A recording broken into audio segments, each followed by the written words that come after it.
Susan said that it was a pity that they had eaten the sandwiches so soon. One or two tempers very nearly got lost at this stage. Finally, Edmund said, "Look here, there's only one thing to be done. We must explore the wood. Hermits and knights, errant and people like that always manage to live somehow if they're in a forest. They find roots and berries and things." "What sort of roots?" asked Susan. I always thought it meant roots of trees," said Lucy. "Come on," said Peter. "Ed is right, and we must try to do something. And it'll be better than going out into the glare and the sun again." So they all got up and began to follow the stream. It was very hard work. They had to stoop under branches and climb over branches, and they blundered through great masses of stuff like, I don't know if it says, I think it's just that rhododendrons. I think it just says rhododendrons,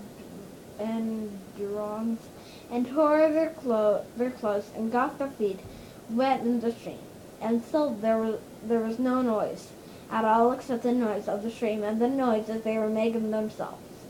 They were beginning to get very tired of it when they noticed a delicious smell, and then a flash of bright colored high above them at the top of the right bank.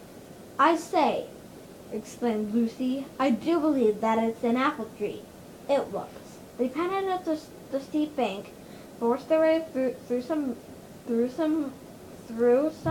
brambles, and found themselves standing round an old tree that was heavy with large yellowish golden apples, as firm and juicy as you could wish to see.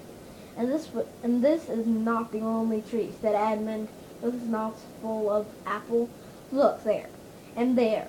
Why, there are dozens of them," said Susan, throwing away the core of her first apple and picking her second. "This must have been an orchard long ago before the place went wild and the wood grew up.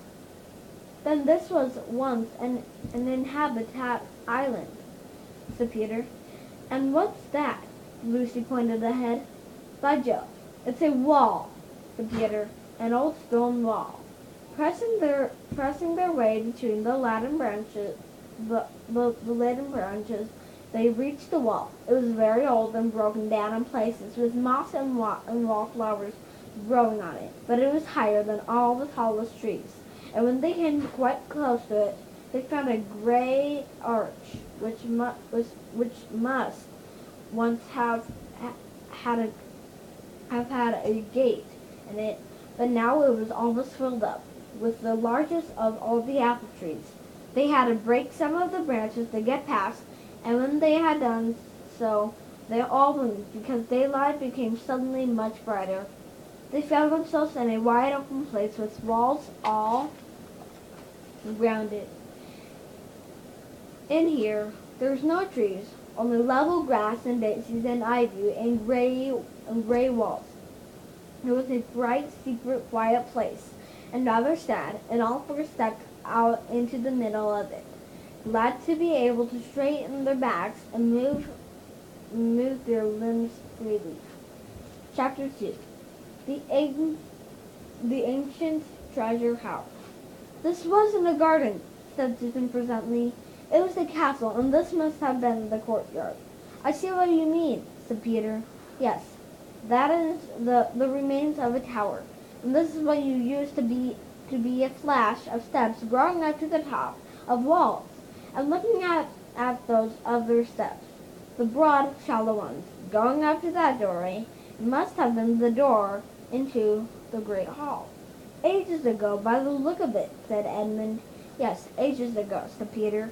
"I wish we could find out what the people were that lived in this castle, and how long ago. It gives me a queer feeling," said Lucy. "Does it, Lou?" said Peter, turning and looking hard at her. "Because it does the same to me. It is the queerest thing that has happened this queer day. I wonder where we are and what it all means." While they were talking, then they had crossed the courtyard and gone through the other doorway into what had once been the hall.